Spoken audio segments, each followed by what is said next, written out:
For this video, you do not have a note taker, and anytime you do not have a note taker, you will need to set up your own loose leaf paper to have whatever structure is in the video for your notes. So for the notes and the videos that we provide, we use the 2-column note-taking format. Right, so for those of you who know what it looks like, here's the structure of it. Your title or your heading goes in the top left corner. So this would be square roots and cube roots. And that's what this video will be about today. And then down the left-hand column is where we'll put important information and directions, and on the right-hand side is where we'll put examples and other rules and things that you need to know about. If you wish to put your name, date, and block and any essential questions on the top right-hand side, you certainly can. Right? So for the first thing that we want to do, right, we want to talk about how to graph and order real numbers. So we've already talked about the real number system and all of its subsets. So now you're getting a set of real numbers, and your job is going to be to place them in order on a number line. Right? So you will have to draw a number line if one is not provided, and you will need to place dots and label those points where those numbers should fall. So the first set in our example, all sets of numbers go in braces, which are those squiggly lines. You may be horrible at drawing them in the first part of the year, but by the time we use them so much throughout the year, they will get better and better as the year goes on. So just have patience with yourself and give it a try. As long as it doesn't look like a box or parentheses, you're in good shape. All right, so the set of numbers is going to be the square root of 20, 4.7, 12 over 3, and 4 1/3. So you'll notice in this set of numbers, we have some rational numbers and an irrational number. So that's why these are known as a real number set, because it incorporates both. So from those 4 numbers, they are not in order. So our job is going to be to put them in order and place them on a number line.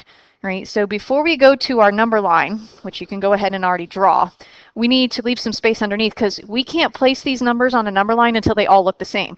And in math, the best thing to do when all the numbers look different or are different types is turn them all to a decimal so that you know about where to place them on that number line. Okay, so remember with your graphing calculator, we are in Desmos. Okay, and remember that you need to hit that keyboard up arrow so that you see your functions displayed. Right, and the square root button.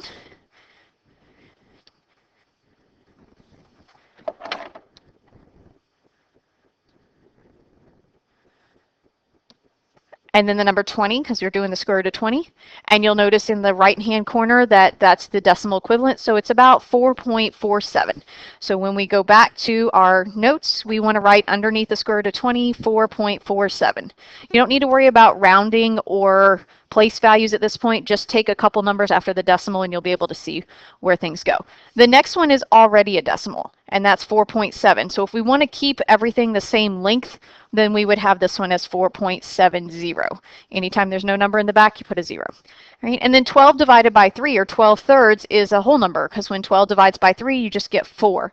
Okay, that's the whole number 4, or 4.00, if we're keeping them all the same. And then for 4 1/3, leave the 4, the big number is always going to be your number in front of the decimal, and then do your division with 1/3 if you don't already know this. And 1 divided by 3 is going to give you 0.3 repeated. So we just need to take and write 2 of them and just put the repeater bar to show that it does keep going.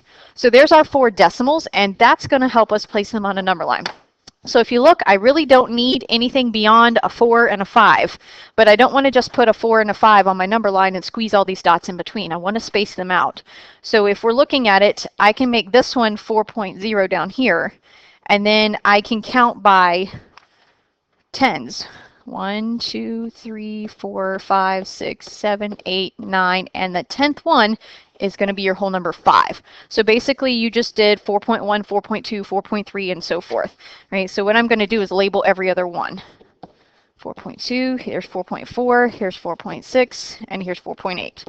And that way your number line is accurate and it's spread out enough that you can see and place everything in a better way. All right, so the first number we want to put is 4.47, and that's going to be about right here.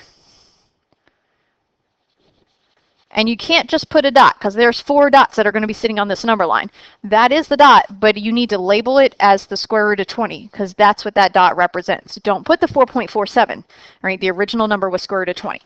All right, for 4.7, that falls right here on this spot. So there's 4.7. For 12/3, or just the whole number 4, that would be down here at the very beginning. And for 4 1/3, 4.33, it's going to be a little bit after that 4.3 part, but not directly on it. And again, put 4 1/3. So by putting them on the number line, you've actually put them in order. There's no need to take extra time and put them in order first and then put them on the number line. Do them as you go, and you'll save yourself time, and it works out the same in the first and second place. All right, so the next thing that we want to take a look at is how to turn certain numbers into fractions. So you're going to need to know how to write repeating decimals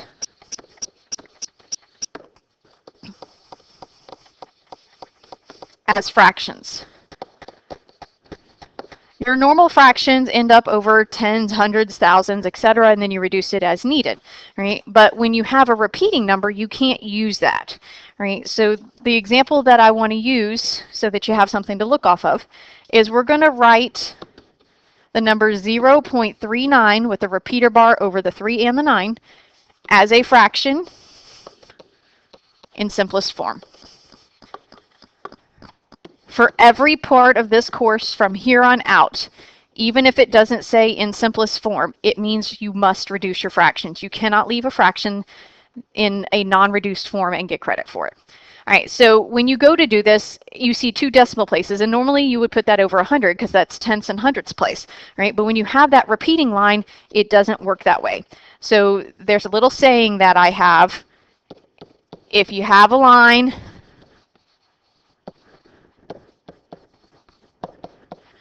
you need a 9.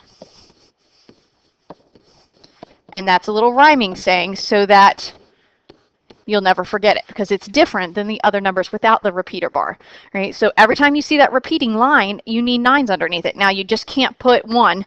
If you have 2 numbers under the line, you need 2 9s. If you have 5 numbers under the line, you need 5 9s. If you only have 1, you need 1 9, right? So that's how it corresponds. Now looking at 39 over 99, that is not in simplest form.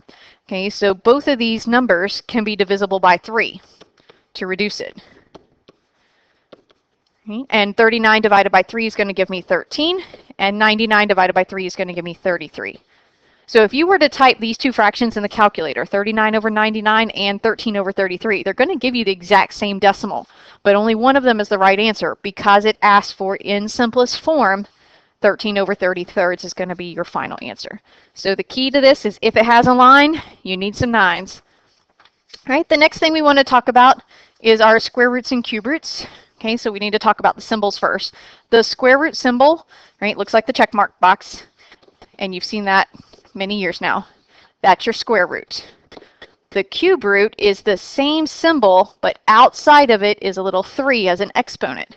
Okay, but it goes up in the air, right? So that is known as the cube root, because anything with the power of 3 is cubed, right? So those are the 2 differences. And your calculator, your Desmos calculator, does do both of these, and I'll show you exactly where those are. Okay, but before we do that, we want to talk about some things called perfect squares. And you might have several of these memorized by now. And perfect cubes.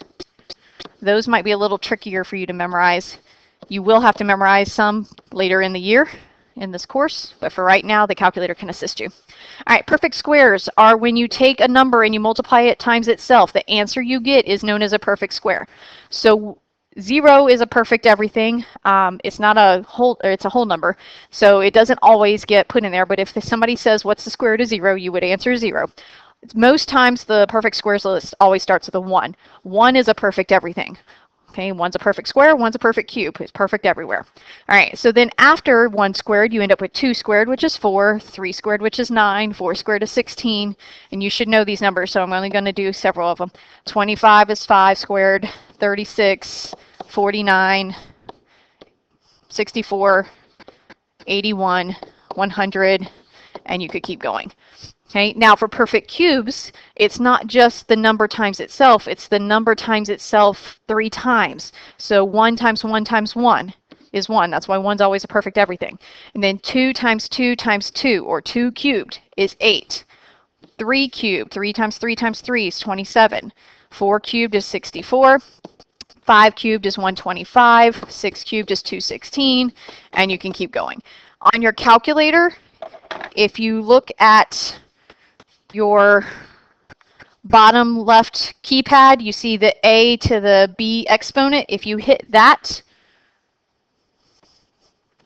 see, you have to get a new lineup first. If you hit that, maybe it'll work. Oh, okay. All right, for your Desmos calculator to do cubes, you have to hit, if you're going to do, let's say, 7 cubed, you would hit the 7, and then you would have to hit the A with the exponent of B button, that top right corner right there, and then you would have to hit the power of 3 because we wanted to say 7 cubed, and then in the bottom right corner it tells you the answer is 343.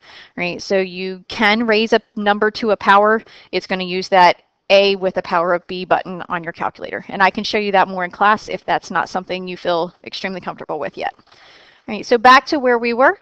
Now that we've talked about perfect squares and perfect cubes, we want to simplify and evaluate some. So this is the part where the calculator becomes your best friend and you use it more frequently. All right, so the next part is going to be to simplify roots. When it's a mixture of square roots and cube roots, they just call it roots in general. Okay, so some examples for you to look at is if we have the square root of 4 over 121. Now, in your calculator, do not type in the square root of 4 divided by 121. There's a much faster way to do this, and you really don't even need the calculator. Right? If you are looking at a problem like this, if you can stop and break it up, because both numbers are under the radical sign, so that it looks like square root of 4 over square root of 121. Both of those are perfect squares, and you should technically know what their square roots are, but if you don't, you can use the calculator. Square root of 4 is 2, and square root of 121 is 11. So your answer to this problem is the fraction 2/11. A decimal answer will not be accepted because it was given to you in fraction form to start with. Okay, there are certain times where decimals are okay, and there are certain times where they are not accepted for valid answers. Even though they might mean the same thing, they are not represented. Okay, so the fraction 2 over 11 would be your answer to that one. Example number 2, if I gave you the cube root of 1,000.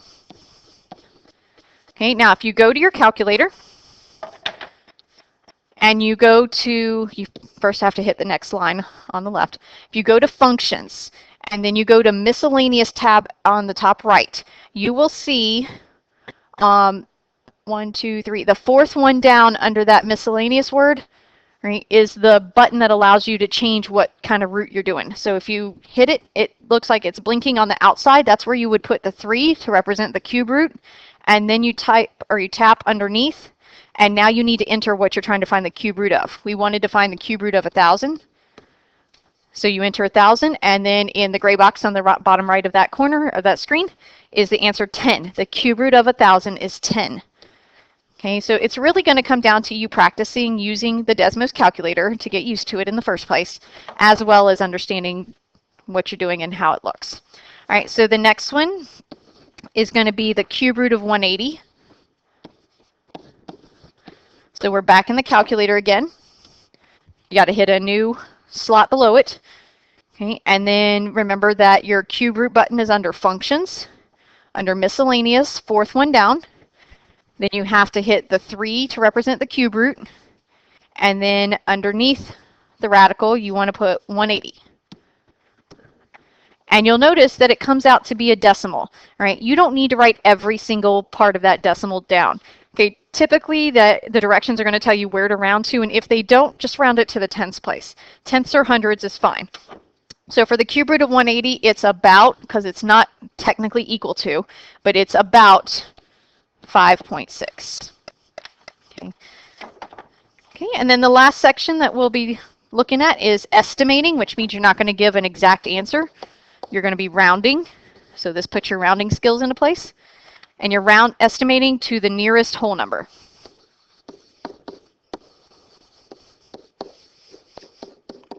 All right, so with this one, I've got 2 examples to show you.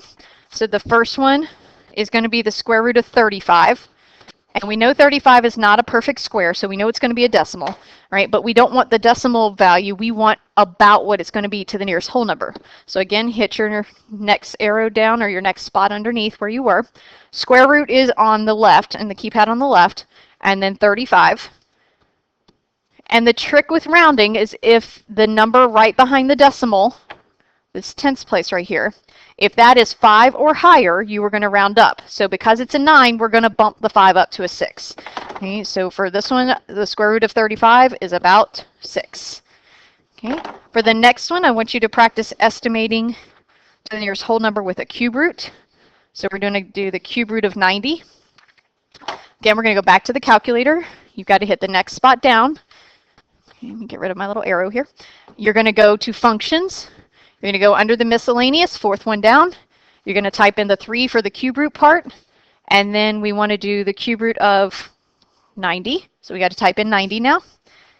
And then you see the decimal. Again, you want to look at that number right behind the decimal, and that's going to tell you whether you round or not. Don't worry about any of the other numbers behind it. You don't keep bumping things up just because there's more numbers behind it. That 4 is going to tell you what to do with the front 4. So because that 4 is under 5, then the front 4 stays exactly what it is. Right? And another way to look at it is like money. If this were $4.48, would it be closer to $4 or closer to $5? Well, it's closer to $4. So if a number's 5 or more, you bump up. If it's 4 or less, then you keep it the same. So for the square or the cube root of the cube root of 90, it is approximately 4. Right, so we'll be working more with this in class, and you'll get used to using these calculator buttons. Play around with them and see what you can get familiar with, because it does just take some practice. Okay, and we'll see if there are any questions when you come to class.